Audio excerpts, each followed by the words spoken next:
This fabric key fob is super simple and easy. You will need a scrap piece that is your main part of your strap, and this measures 3 inches by 6.5 inches. You will also need the contrast piece, which is 3 inches by 4.5 inches, and then just a 1 inch by 10 inch piece of batting. That will just give it a little structure and weight to the key fob strap itself. Your first step in assembling your key fob is to sew your 2 pieces of fabric together. So whenever you sew together, you always sew good sides together. So if I have my good side up, because that is my bad side of my fabric, so I have good side up, and my solid is hard to tell because it's a plain weave cotton, but if I have it good side up, then all I have to do is flip. So the good sides are touching each other. So essentially I'd be looking at the bad side of my fabric here and the bad side of my fabric here. And I'm just gonna put some pins right in this sort of top short edge, because we are gonna sew just across this little seam right here so that it forms sort of a long strip. The seam allowance on this key fob is 1/4 inch, so I have a 1/4 inch quilting foot. It has a little edge here where it sticks out to make it easy to follow the 1/4 inch seam line. If you don't have a 1/4 inch foot at home, just look really closely on your throat plate. So there is a tick usually between 1/8 and 3/8, and that is your 2/8 line, which is 1/4 inch. And so you would follow that with the edge of your fabric. So we're gonna take about 3 to 5 stitches forward at our start. So I'm gonna lower my foot here. For me, my fabric is right against my quilting 1/4 inch foot. And we're gonna take a couple stitches forward, a couple stitches back. That always reinforces the start and end of your seams. And at the very end, when you get to the end of your fabric, I am also going to do a back stitch again. Okay, so that all I've done right now, I'll clip my threads in a sec, is sewn across at 1/4 inch with good sides together so that I have one long strip. Now I'm going to go to my iron and I'm going to press that little 1/4 inch seam that we just sewed flat open. This just helps it stay less bulky and smoother when we sew it together. Okay, so that's nice and flat. And then you're gonna take your batting here in a sec. Actually, it'll make it easier to fold it in half and just line up the 2 bottom edges here and give it a nice press so that you have a crease of exactly halfway all the way along your piece.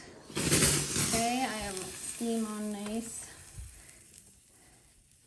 When you open that up, that little crease now is where you're going to put your batting. So we're going to, it should be short on the sides, which is good. And we're gonna line up that edge right with that crease all the way along. And then you're going to press in, should be close to a 1/4 inch again, all the way against your edge of your batting, like so.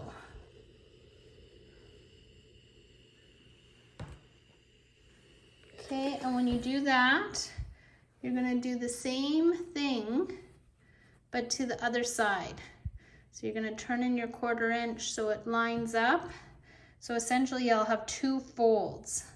So I'm just creasing in that 1/4 inch on the opposite side again, and making sure they line up as I go.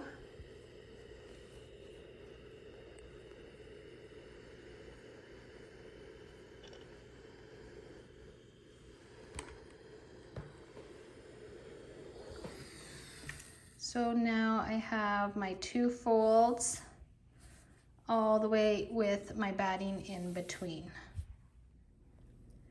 Now you're going to want to grab your 1 inch key ring and you're going to feed it through and just place it somewhere in the middle right now. It just needs to be on the actual fabric strip because we are going to make a circle out of our ring. So we're going to temporarily open up where we just pressed, and we're going to fold them good sides together. So I'm not twisting anything. I'm simply grabbing my strip and folding it towards itself, and I'm going to open those edges up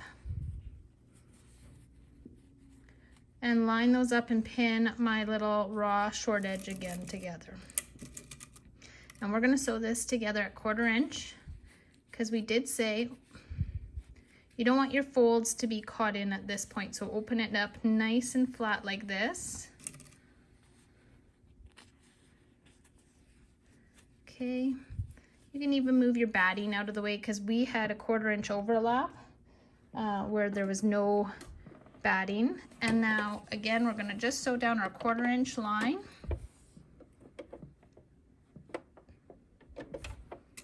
And we're going to do 3 stitches forward, 3 back again.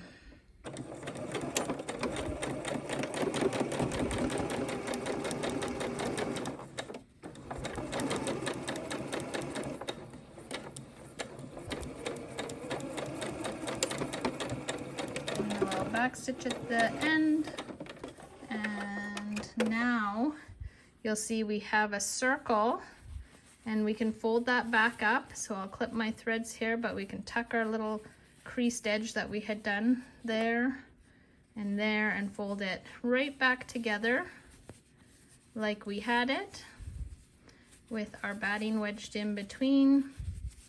But now we have a circle, and we are about to go and top stitch. So before we top stitch, I would just make sure that your intersecting seams line up and put some pins in there, and just to ensure that both intersecting seams line up and my folds are pretty even. Just makes a more successful project as you go on to the next step. So I'll pin down into my little strap, making sure everything lines up nicely all the way around this sort of key ring. And again, always just making sure that as I'm pinning, my 2 folds seem to be, butted up there. One's not overhanging more than the other side. This will ensure we catch both edges when we top stitch all the way around. Again, you're not really worried where this key ring is. It sort of will move in motion while we top stitch until we actually secure it in the correct spot in a later step. All right, we're about to top stitch. Anytime I top stitch, I increase my stitch length to a 3. So I'm just gonna go here and increase it. It just makes a nicer stitch. It sits on the surface, not so tiny and gets buried into your fabric. That's why I like to increase my stitch length. I also switched my foot again to the embroidery foot. If I take this off, it's your all clear foot. I like this one because it has skinny little paddles. Again, if you didn't have this, you could always follow sort of your 2/8 line again. I find this easier with a top stitch because it's all clear. I can see exactly what I'm doing, and it has that narrow edge. So I'm going to kind of just eyeball the middle of my contrast. So I folded my loop in half here, and I'm going to start somewhere up the top because that's where my ring is going to sit. And anytime you top stitch, you want to think of the least noticeable spot you can sort of start and stop. I wouldn't want to start in the middle of my beautiful light colored because if I did a back stitch or I didn't quite meet up with my stitching, you would see it. So you are going to go and you're going to edge stitch all the way around, moving your ring as you go. So I'm going to do one side first. I'm not going to start with a back stitch. I will meet up with a locking stitch when I come.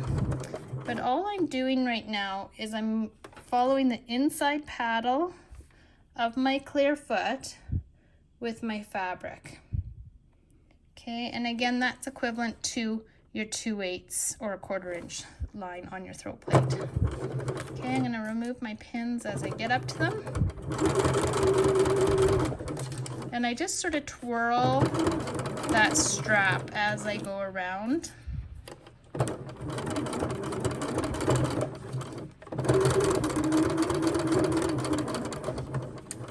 Okay, when I get to that, I'll take my pin out so my ring can move. My ring's just going to move along the ride with me.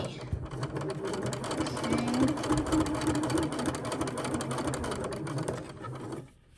And again, I'll take out my pins, move my ring out of the way. This thread is just my starting thread. I'll just put it behind.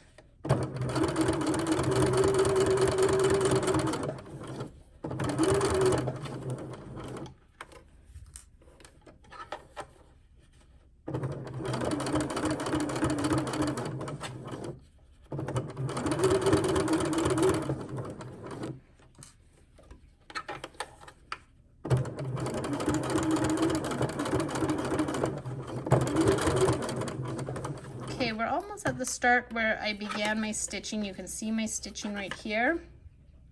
So once I meet up with my stitching, I'm going to kind of overlap it by a couple of stitches. And then I like to use my locking stitch instead of a back stitch, but you could do both. But on this machine, we have one that looks like this. It's like a little circle with a dot in it. If I hit that and then hit my foot pedal, it will do 4 stitches up and down and then come to a stop, and it's like a back stitch, just not as noticeable. Okay, so I have one whole side stitched. So now I'm going to put it in again about halfway through my contrasting side, and the other edge is now going to follow the inside paddle so that I'll have top stitching down both sides. This helps keep your key fob nice and flat. Also secures your fabric to that batting for extra support. And again, now this time I don't have to remove my pins. I just need to keep moving my ring as I sew. Okay, so just following that inside paddle and twirling my loop and moving my ring around as I go.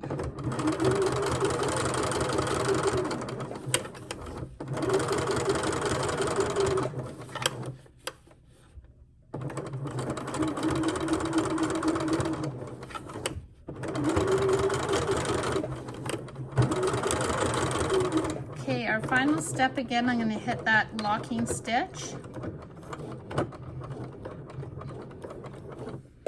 And we have to secure where our ring's going to go. So I'll just clip my threads and I'll show you our next step.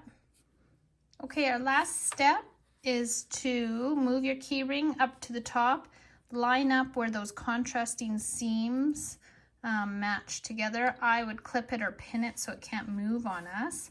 And now we're going to just sew close to our ring so the ring can't, fall down. Just across there. Now, if you're good at eyeballing a straight line, awesome for this video so you can see where I'm stitching. I'm going to chalk a white line for us. Okay, so let's give ourselves a nice little white line that's nice and perpendicular.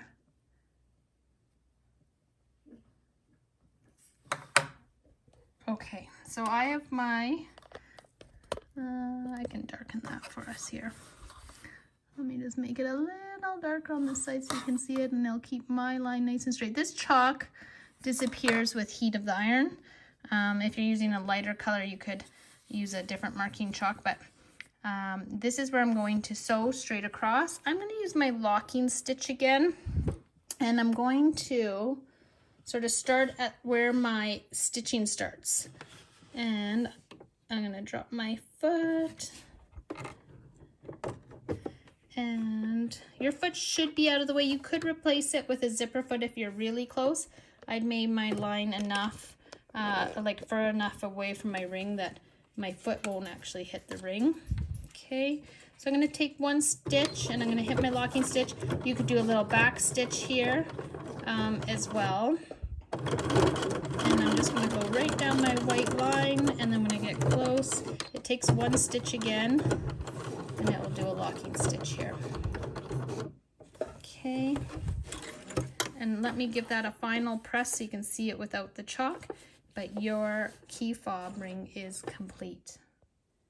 So I just ironed away my white chalk, and you can see where my stitching is, and that is your completed key fob It's really easy, uses up fabric scraps nicely, makes great gifts, and is very useful. So I hope you've enjoyed this video. Please like and subscribe to my channel.